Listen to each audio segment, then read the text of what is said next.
Alright, my clean darters, you probably know this brand if you grew up in the 80s or 90s. Macaroni.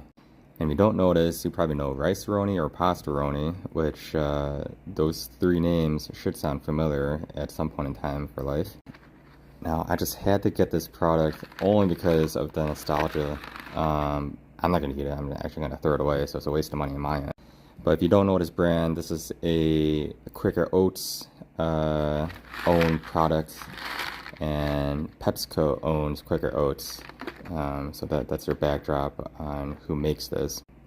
But the purpose of this video is to really showcase what is fake pasta versus real pasta. And let's look right here at an ingredient. So really quick, let me test you. The first ingredient, wheat flour.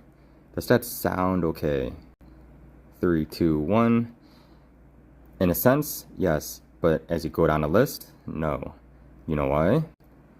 Because they get around in the labeling of these ingredients. That is the tricky part about how they say some of this stuff here.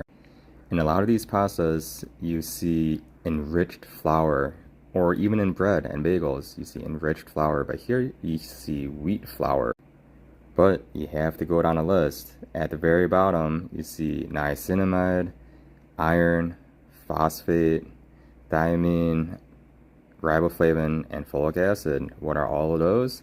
That is the common ingredients for enriching a flour that's been milled out.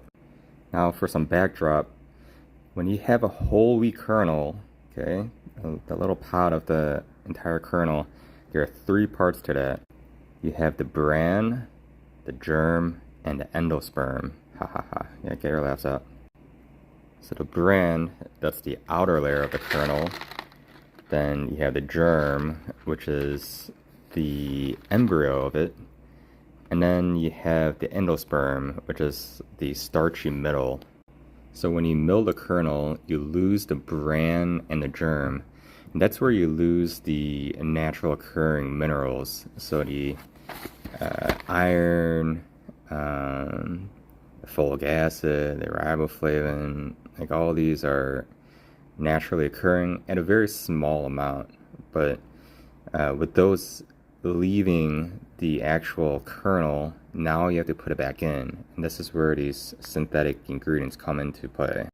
So this is why I say in all my videos, you have to read the ingredient list. Take the time and read it thoroughly. It only takes a minute, so you don't get tricked up like this.